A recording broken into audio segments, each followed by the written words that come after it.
Olá, Alexandre, obrigada por ter vindo ao programa História. Eu que agradeço.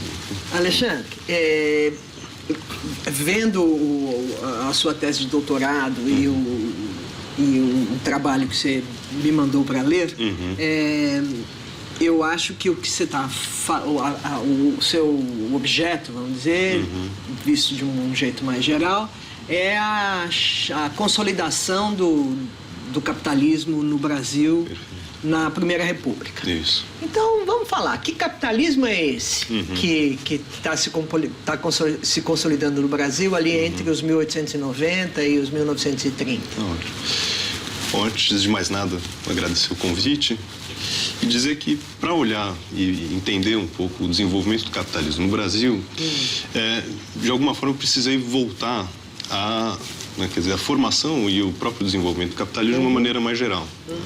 Eu acho que é comum entre os historiadores ter que escolher entre duas perspectivas. Aqueles que preferem olhar simplesmente os determinantes internos ao país, então, por exemplo, a análise das instituições internas, como elas funcionam, e aqueles que tentam enquadrar esse desenvolvimento numa perspectiva mais ampla, que seria olhar o próprio desenvolvimento do Brasil dentro de um desenvolvimento da economia internacional. Que foi o que você fez. Foi por aí que eu tentei caminhar, entendendo que, quer dizer, as possibilidades de desenvolvimento são dadas pelos condicionantes externos.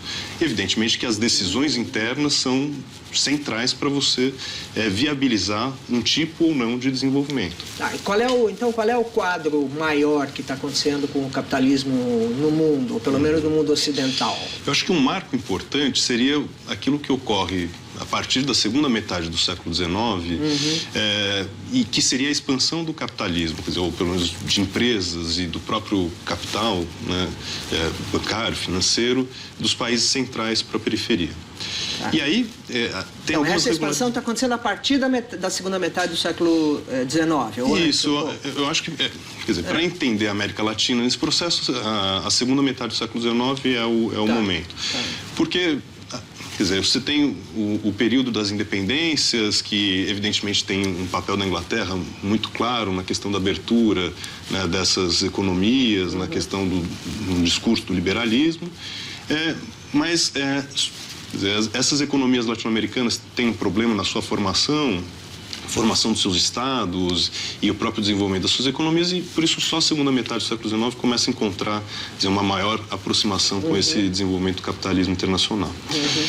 E aí que, quer dizer, alguns agentes são centrais. O primeiro seria a Inglaterra. Né? Quer dizer, a Inglaterra é a grande liderança nesse processo, evidentemente porque é o pioneiro, né, o país pioneiro na Revolução Industrial, e que o que o Hobsbawm, o historiador Eric Hobsbawm, vai dizer, consolida a sua segunda fase da primeira Revolução Industrial ali no início do século XIX, que basicamente não é só produção de tecidos, né? A gente precisa ter uma produção, quer dizer, a Revolução Industrial significa uma mudança profunda na estrutura produtiva. Isso inclui metalurgia e uma grande indústria de máquinas e equipamentos, e a síntese, talvez, as ferrovias. Quer dizer, que você unifica uma nova forma de energia, que é a energia a vapor, com a síntese da forma de produção do ferro. E o que a gente vê é que a Inglaterra, quer dizer, se expande nesse processo, né, dentro da própria Inglaterra. Tem duas grandes manias ferroviárias na década de 30 e na década de 40. Começa a avançar para a Europa e Estados Unidos a partir da década de 40 e 50 e vai encontrar o espaço da América Latina aberto, então, para esses investimentos a partir, então, eu diria ali por volta de 1850, mais claramente 1860. E você chamou isso de segunda fase da primeira Revolução Industrial. Isso. Que não é mais aquela Revolução Industrial das pequenas mudanças técnicas dentro de uma manufatura têxtil. Quer dizer, não é a Spinning Jenny, que é uma máquina lá que, né, se constitui ali por volta de 1760. Como é o nome dessa máquina? Spinning Jenny, que é uma, né, de produção de tecidos. O que a gente está falando é essa grande, né, indústria de bens de capital que produz máquinas e equipamentos, né, inclusive os teares mecânicos e as próprias ferrovias. Né? Então, todo o equipamento de metal que vai ser instalado nas ferrovias. A Inglaterra, quer dizer, tem essa grande estrutura industrial e vai buscar mercados. Né? E é interessante que há uma regularidade, por isso que entendeu, né, num ambiente maior o desenvolvimento do Brasil, eu acho que faz sentido, porque por volta de 1860, essas ferrovias passam a ser construídas não só no Brasil com investimentos britânicos, mas também na Argentina, no Chile, Uruguai, México, enfim, quer dizer, há um processo de expansão que é comum a outras localidades. Há o caso brasileiro que já foi explorado, né, que é, por exemplo, a construção da São Paulo Railway, né, em Santos Jundiaí, né, que é talvez a mais bem-sucedida ferrovia relacionada à economia cafeira. Então, é nesse espaço que começa a entender quer dizer, a grande transformação que o Brasil vai observar no final do século XIX e começo do século XX. Bom, então esse é o lado, digamos, externo. Isso. E o lado interno, das decisões internas que você disse que são fundamentais também? Algumas decisões, por exemplo, facilitam essa... Mas não são só decisões, né? Quer dizer... Não, acho que são... Tem um lado de políticas e, claro, que tem outro lado das condições específicas de cada localidade. Quer dizer, o Brasil vai ser um grande exportador de café, né, nesse, assim, no momento que se encontra dentro da economia internacional. A Argentina com gado, trigo, né, o Chile tem minério, então se vale disso daí. Então tem algumas condições naturais e das possibilidades de produção, mas tem decisões que são decisões políticas. Então, em 1852, o governo decide dar garantia de juros para quem constrói ferrovias. O que quer dizer garantia de juros? Era um mecanismo em que o governo imperial, na época, e depois isso vai ser passado para algumas províncias, o caso da província de São Paulo é um exemplo, dava garantia da rentabilidade do negócio. Então, uma empresa, né, diminuir o risco do investimento, é isso? Mais do que diminuir, dava garantia de lucratividade. Então investia... Não, era um investimento de, sei lá, quantos libras para construir tal ferrovia, e você ia dar anualmente 5% de garantias caso a ferrovia não tivesse uma rentabilidade. E aí depois a província e o estado de São Paulo permanecem, mais 2%, quer dizer, então qualquer empresário teria 7% de rentabilidade na construção das ferrovias. Então esse é um exemplo de política que favorece, né, os investimentos. E eu diria que outros mecanismos, por exemplo, o controle de uma política monetária, né? Então, manter uma moeda relativamente valorizada e estável é favorável para a entrada de capital estrangeiro, porque a moeda valorizada, quer dizer, a lucratividade do negócio, do investimento direto estrangeiro, na sua reversão do capital, se a moeda é muito desvalorizada, ele perde muito com a emissão de recursos para o exterior. Câmbio. Isso. Tá bom. Então, quer dizer, são algumas políticas que buscam, e isso está no Império e depois, na Primeira República, é retomado. Né?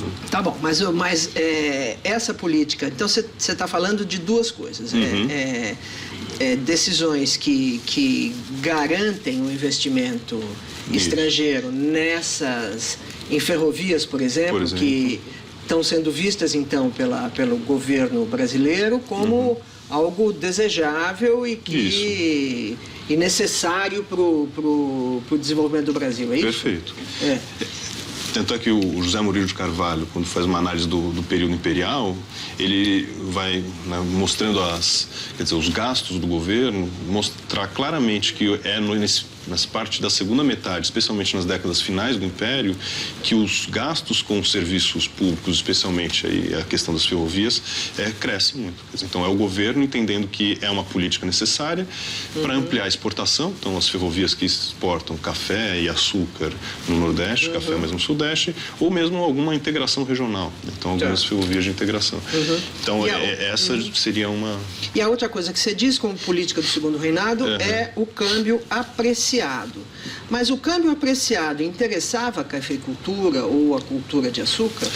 Não necessariamente. Né? E eu acho que esse embate vai ficar mais claro durante a Primeira República.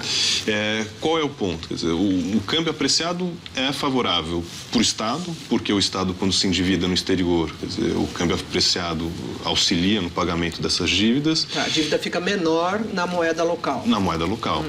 É favorável para quem consome produtos importados importados. Sim. Né? Então, especialmente ainda no período do Império, onde o mercado interno não é tão amplo e não garante todas as possibilidades de consumo nacional, você depende ainda muito de importação. Então, a moeda valorizada, ela, especialmente, vamos dizer assim, de uma elite que consome, né, bens os mais variados que vêm do exterior, quer dizer, essa moeda é favorável. E para investimentos, como construção de ferrovia, você tem uma grande importação de Quer dizer, nesse máquinas e caso, equipamentos. os cafeicultores estão perdendo, quem é cafeicultor exclusivamente. Em certo sentido, em certo sentido. Tanto é que, né, o que vai ser chamado da socialização das perdas, que é um processo que fica evidenciado na primeira década republicana, né? Então, por volta de 1891, quando o câmbio começa a ser vigorosamente depreciado, é que o benefício é aos cafeicultores, aos exportadores, porque apesar de uma queda do preço no exterior, né, do preço do café, o valor do dólar acaba compensando essa perda. Né? Então, o que seria um desestímulo, né, isso vai ser até colocado como assim, uma contradição naquele momento, o que seria um desestímulo no mercado internacional continuar produzindo café, por conta do câmbio depreciado, né, há um estímulo na expansão das produções, o que vai acarretar mais à frente na superprodução. Mas a gente começou a conversa dizendo que você ia falar da formação do capitalismo brasileiro na Primeira República. Então vamos chegar na Primeira República, que nós já estamos quase na metade do programa. Então, o que é que muda, então, desse contexto do final do Segundo Reinado para o 1890 em seguida? Então tem, acho que, de novo, entre as questões internas e externas, questões internas, uma mudança fundamental é o fim da escravidão. Quer dizer, finalmente, em 1888, o último país a abolir, né, a escravidão é o Brasil, e isso abre toda uma possibilidade com um mercado de trabalho livre, né, não necessariamente assalariado, a gente sabe que é uma grande dispersão de formas de realização do trabalho. E no mercado externo, vamos dizer assim, na economia internacional, o que a gente vê é o período de grande disseminação da Segunda Revolução Industrial. Que vem a ser? E aí, Segunda Revolução Industrial, né, é um processo então, de aprofundamento daquela primeira, assentado basicamente nas indústrias químicas, elétricas, né, e na grande siderurgia. Isso, quer dizer, materialmente viabiliza, por exemplo, introdução de energia elétrica nas cidades, tanto para a produção industrial, mas também para iluminação urbana, para transporte público urbano movido a energia elétrica. E, enfim, toda uma série de outros produtos que vão ser, né, disponibilizados pela indústria química, farmacêutica, que dali começa a ser disseminado. Você vê a indústria elétrica, ou a indústria de eletricidade, como central nessa coisa, pelo menos como um componente muito decisivo. Eu acredito que sim, porque eu diria que se a primeira fase da Revolução Industrial, quer dizer, são os investimentos ferroviários que impulsionam essa disseminação, vamos dizer assim, de um capitalismo do centro para a periferia, essa segunda fase, né, da segunda Revolução Industrial, que vai encontrar, né, na periferia um grande mercado aberto por volta de 1880, mas claramente 1890 e o início do século XX, começa, por exemplo, a permitir a urbanização das cidades, né? E esse é o grande negócio do período. Quer dizer, quando a gente compara os tipos de investimentos diretos no Brasil Império com o Brasil República, do início da República, é visível a mudança, né, daquilo que era o investimento em ferrovia para agora investimentos em serviços públicos. Quer dizer, a porcentagem de serviços públicos cresce. Serviços públicos sendo transporte urbano e iluminação. Paralelamente a um crescimento em investimento em portos, né, também está associado à expansão, né, das exportações, quer dizer, uma própria demanda da estrutura produtiva nacional. E aquilo que era o grande negócio, que era a ferrovia, ela, quer dizer, continua como um grande negócio, mas veja, já não é mais o único, praticamente, investimento estrangeiro. Então, é nesse momento, de novo, que dentro dessa disseminação do que seria a Segunda Revolução Industrial, e não mais só em inglês, não, os grandes produtores de equipamentos elétricos são americanos e empresas alemãs, né? Então há uma diversificação também da nacionalidade desses que vão participar porque o capitalismo também avançou. E inclusive a Inglaterra já não acompanha da mesma forma, né, essa segunda fase da Revolução Industrial como ela se realiza nesses outros países. Então abre-se essa, assim, possibilidade para aqueles que são, né, os políticos naquele momento, na Primeira República, a decidirem se aquilo era uma política prioritária, de criar condições de atração desse capital estrangeiro e atração desse tipo de, vamos dizer assim, modernização, né? Uma modernização assentada justamente numa urbanização com introdução de energia elétrica, né, iluminação pública, transportes urbanos. O que é interessante é que, aparentemente, o Brasil aceita, quer dizer, aceita e entende que aquilo era prioritário. Tanto é que não só as grandes capitais, como São Paulo e Rio de Janeiro, vão passar por reformas urbanas, com, por exemplo, toda uma reformulação da própria estrutura urbana, né? Com novas ruas, praças, teatros municipais, introdução de energia elétrica, mas outras capitais, né, do Nordeste, do Norte, por exemplo, os casos de Belém e Manaus são, né, exemplares, e cidades do interior. Interior paulista, cafeicultor, que tem, né, uma pujança, uma riqueza, claro, mas no interior do Brasil de maneira geral. Quer dizer, você está dizendo que esse não é um fenômeno, vamos dizer, paulista. Não. Porque muitas vezes isso é visto, esse começo da industrialização, o começo não, mas uma intensificação da industrialização, você está falando disso também. Também, tá? Paralelamente, isso. Isso é visto como um fenômeno mais paulista do que brasileiro. Isso. O que eu acho que varia, é claro que regiões que têm produções exportadoras maiores, mais ricas, né, e que viabilizam maiores rendas por conta disso, elas são regiões que têm maiores condições de rapidamente incorporar esse tipo de transformação. Então, essas cidades com suas elites passam, quando possível, a incorporar empresas estrangeiras para realizar esses serviços, que é o caso da Light em São Paulo, que é canadense, né? Que é canadense, uma grande empresa, era a maior empresa canadense no exterior, né, com investimentos, então, inicialmente em São Paulo, posteriormente no Rio, uma tentativa em Salvador que foi frustrada, mas também investimentos no México, em Barcelona, por exemplo. E quando possível, os próprios grupos locais buscam construir as suas pequenas empresas, né, de serviços públicos, né? Então, isso evidentemente depende, né, de cada região com as suas rendas, que normalmente eram rendas exportadoras, mas não só. Né? Agora, essa é uma fase também em que, vamos dizer, as fábricas localizadas, pelo menos em São Paulo, passam a fabricar bens de consumo não durável, não é isso? Quer dizer, tem fábrica de chapéu, logo em seguida, me parece que começa a ascensão das indústrias reunidas Francisco Matarazzo também, não é isso? Então, como é que esse processo se relaciona com isso que você está contando, enfim, da conjuntura internacional e das decisões tomadas pelo governo brasileiro? Acho que a questão é super interessante pelo seguinte, quer dizer, o que é talvez o início da Inglaterra como exportador? É exportador de bens de consumo não duráveis, tecidos. Mas, evidentemente, passados 100 anos, a Inglaterra, quer dizer, já não quer mais... Quando a gente está falando de bens de consumo, a gente está falando, por exemplo, de tecidos. Tá certo? Né? Vamos dizer assim, eu acho que foi a principal... o que, vamos dizer assim, impulsionou essa liderança da Inglaterra, né, como país industrializado. 100 anos depois, a Inglaterra é um exportador de bens de capital. Tá. Então, as empresas... Máquinas e equipamentos. Tá. Isso. As empresas que vão se formar na periferia, produtoras, então, de alimentos, de tecidos, de chapéus, por exemplo, são empresas que vão buscar o quê? Máquinas e equipamentos... Vai comprar a máquina e equipamento da Inglaterra e fabricar aquilo que antes era importado. Porque também agora tem um mercado que consome isso, tem uma população que consome isso. Exatamente.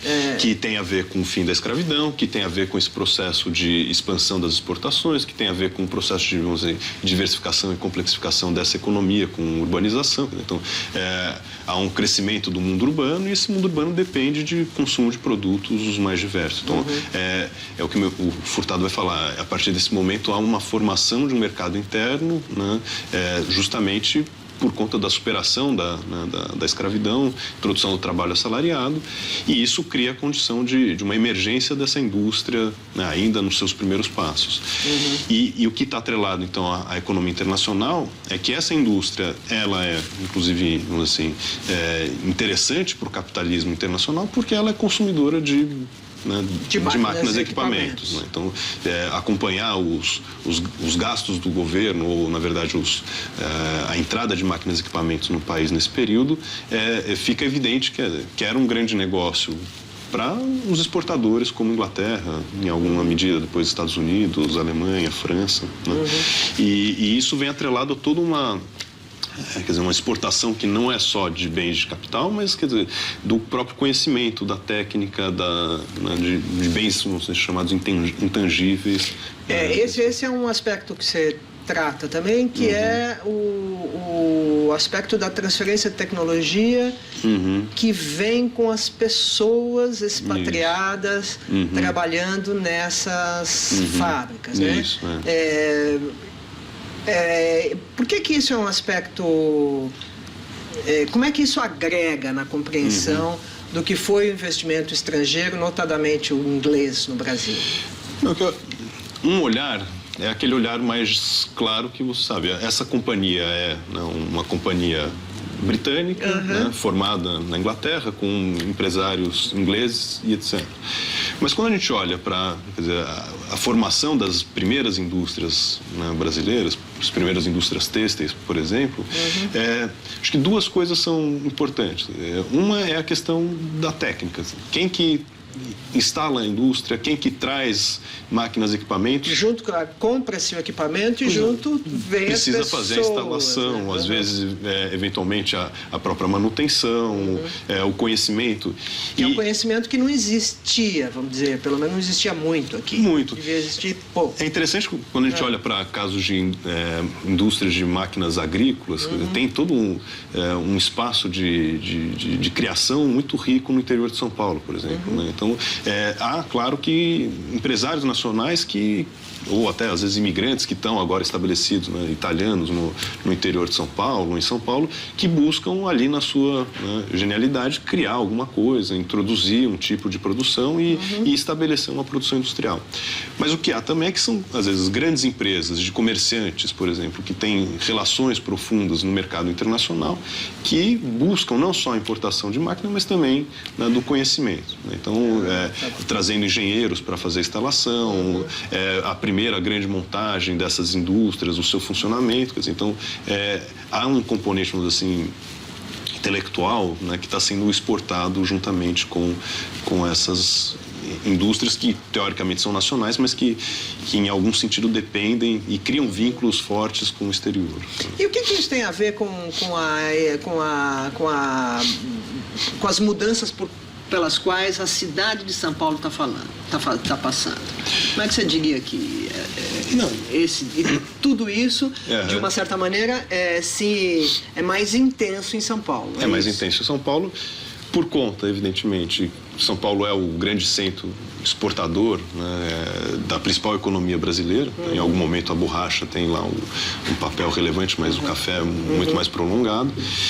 E cria-se, quer dizer, em São Paulo, esse grande mercado que talvez só o Rio de Janeiro tivesse, por ser um grande porto importador-exportador, e que com grande riqueza. E é nesse ambiente de diversificação dos negócios, né? Então, o cafeicultor que passa a diversificar para serviços públicos, posteriormente para a indústria, né? O Antônio da Silva Prado, que vai criar a Santa Marina de vidros, né? Ou um imigrante que percebe que há um espaço para, né, atender entender, né, esse mercado interno que começa a se criar. O Matarazzo, o Cresp, e tantos outros que vão justamente observar, quer dizer, o crescimento da cidade, o próprio crescimento dessas indústrias aqui e entender que esse é um grande mercado interno. Eu acho que qual é o ponto, né? O ponto é que, evidentemente, cria-se um grande espaço de, vamos dizer assim, crescimento industrial, mas que o interessante ainda não é a prioridade do governo. Quer dizer, não é a prioridade daqueles que... Quer dizer, não há uma política industrial de forma alguma. Quer dizer, você tem lá um outro, né, representante dos industriais que buscam uma melhor, né, proteção, uma política industrial. Mas o que é o país ainda naquele momento? É um país que busca colar o seu desenvolvimento com o desenvolvimento das economias internacionais e muito via incorporação do padrão de consumo dos países estrangeiros. Que é essa modernização considerada perversa. Seria uma assim, modernização perversa, que o Celso Furtado usa muito isso, né, quer dizer, como a ideia de que há uma transformação que é profunda, evidentemente, há um ganho em alguns elementos. Mas que se dá, na verdade... De maneira concentrada, né, é voltada para alguns grupos que vão se beneficiar desse processo e que não tem, e esse seria talvez o maior dos problemas, uma grande transformação na estrutura produtiva. A gente vê a formação de indústrias, mas ainda, quer dizer, a grande estrutura do país é a manutenção da sua condição, vamos dizer, a sua vocação agrícola de exportador, é dali que advém as grandes rendas do país e é por ali que você viabiliza, então, a introdução desses padrões de consumo, a modernização das cidades, né, com o processo de urbanização, introdução de energia elétrica e o que, então, seria, vamos dizer assim, um limitante nas possibilidades de desenvolvimento, um desenvolvimento mais amplo. Tá. Que papel os presidentes do Partido Republicano Paulista, porque essa é a época da política do café com leite, com essa grande proeminência do PRP, né, desse Partido Republicano Paulista. Que papel esses presidentes apenas asseguram os interesses da cafeicultura, como a gente, numa primeira abordagem, acha, ou é diferente disso? Eles representam alguma coisa maior? Eu acho que é muito mais amplo do que só a cafeicultura, né? Então, o caso do Campos Salles é um caso clássico, né? A Primeira República, ela se inicia após o governo do Rui Barbosa, né, e a crise do encilhamento, com um processo de desvalorização da moeda, que é, como a gente viu, favorável aos cafeicultores. E o que é curioso... De que ano nós estamos falando? Então, quer dizer, o Rui Barbosa, ele cria toda a política no Ministério da Fazenda de 1880, logo no início, 1890 a 1991, quer dizer, e aí se dissemina a crise do encilhamento por condições internas e externas. Mas o que o Campos Salles vai fazer é uma política, vamos dizer assim, que é contrária, assim, diretamente aos interesses dos cafeicultores, que se beneficiavam com um pouco o cenário de crise que teria gerado tanto inflação como desvalorização da moeda. O que isso significa? Ele cria uma política clara de saneamento da economia, esse saneamento da economia, inclusive com queima de papel moeda para valorizar a moeda. Isso vai gerar, por exemplo, em 1900 a 1902 quebras bancárias, quebras de empresas e que piora a situação do exportador, né, do cafeicultor direto, porque volta a não só um preço externo desfavorável, mas também a ter que enfrentar agora uma apreciação da moeda que reduzia seus ganhos em moeda local. Bom, mas o Campos Salles não é um típico representante do PRP paulista cafeicultor? Pois é, então. Sim, mas é que ele é mais do que um interesse do exportador direto. Ele é o que alguns autores chamam de grande capital cafeiro, o representante desse grande capital cafeiro, que é um investidor. Sim, o grande negócio está dentro da cafeicultura, mas ele diversificou seus negócios para ferrovias, serviços públicos, bancos, depende de empréstimos estrangeiros.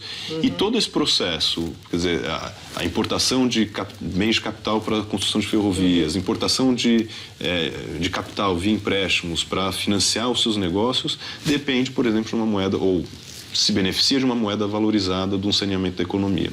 Quer dizer que o Campos Salles ele representa mais que o interesse da cafeicultura tradicional, pelo menos. Ele representa esse novo cafeicultor multi-empresarial. Perfeito. E que cria-se um discurso muito favorável para esse tipo de política nesse momento por duas razões. Primeiro, porque entende-se que é preciso retomar os acordos com o capital estrangeiro, né? Então, o saneamento via Founding Loan, que vai ocorrer já em 1898, o primeiro ano do governo. E, por outro lado, que isso viabiliza esse processo de modernização. Quer dizer, a incorporação desses bens, né, de um padrão de consumo que advém aqui da segunda Revolução Industrial e que vai, então, impulsionar toda uma modernização que, né, é o caso do Pereira Passos, no Rio de Janeiro, na grande modernização urbana do começo do século XX, e o próprio Antônio da Silva Prado na Prefeitura de São Paulo nesse período. Então, isso, as elites, vamos dizer assim, locais, urbanas, elas compram, de certa forma, essa política, entendem que ela é favorável e, como eu falei, não fica restrito às grandes capitais. Quer dizer, isso é levado para as capitais nordestinas, do norte, do sul e, inclusive, das cidades do interior. Muito obrigada pela entrevista. Eu que agradeço.